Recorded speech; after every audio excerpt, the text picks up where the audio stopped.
And Jacob went on his way, and the angels of God met him. And when Jacob saw them, he said, "This is God's host," and he called the name of that place Mahanaim. And Jacob sent messengers before him to Esau his brother unto the land of Seir, the country of Edom.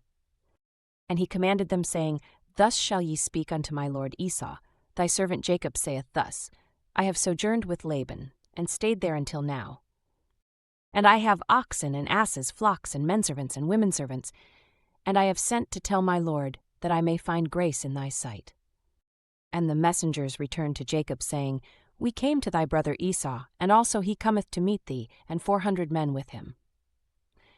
Then Jacob was greatly afraid and distressed, and he divided the people that was with him, and the flocks and herds and the camels, into 2 bands, and said, If Esau come to the one company and smite it, then the other company which is left shall escape. And Jacob said, O God of my father Abraham, and God of my father Isaac, the Lord which saidst unto me, Return unto thy country and to thy kindred, and I will deal well with thee. I am not worthy of the least of all the mercies, and of all the truth, which thou hast showed unto thy servant. For with my staff I passed over this Jordan, and now I am become 2 bands. Deliver me, I pray thee, from the hand of my brother, from the hand of Esau, for I fear him, lest he will come and smite me, and the mother with the children. And thou saidst, I will surely do thee good, and make thy seed as the sand of the sea, which cannot be numbered for multitude.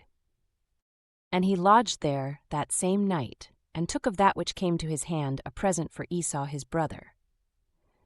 200 she-goats and 20 he-goats, 200 ewes and 20 rams, 30 milch camels with their colts, 40 kine and 10 bulls, 20 she-asses and 10 foals.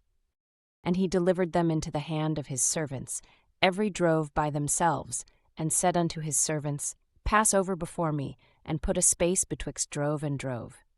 And he commanded the foremost, saying, When Esau my brother meeteth thee, and asketh thee, saying, Whose art thou, and whither goest thou, and whose are these before thee?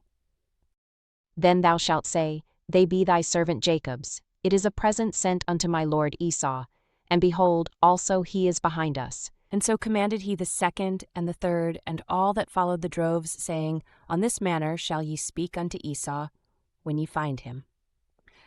And say ye moreover, Behold, thy servant Jacob is behind us. For he said, I will appease him with the present that goeth before me, and afterward I will see his face. Peradventure, he will accept of me. So went the present over before him, and himself lodged that night in the company. And he rose up that night, and took his 2 wives, and his 2 women servants, and his 11 sons, and passed over the ford Jabbok. And he took them, and sent them over the brook, and sent over that he had. And Jacob was left alone, and there wrestled a man with him until the breaking of the day. And when he saw that he prevailed not against him, he touched the hollow of his thigh, and the hollow of Jacob's thigh was out of joint as he wrestled with him. And he said, Let me go, for the day breaketh. And he said, I will not let thee go, except thou bless me. And he said unto him, What is thy name? And he said, Jacob. And he said, Thy name shall be called no more Jacob, but Israel, for as a prince hast thou power with God and with men, and hast prevailed. And Jacob asked him and said, Tell me, I pray thee, thy name. And he said, Wherefore is it that thou dost ask after my name? And he blessed him there. And Jacob called the name of the place Peniel, for I have seen God face to face, and my life is preserved. And as he passed over Peniel, the sun rose upon him, and he halted upon his thigh. Therefore the children of Israel eat not of the sinew which shrank, which is upon the hollow of the thigh, unto this day, because he touched the hollow of Jacob's thigh in the sinew that shrank.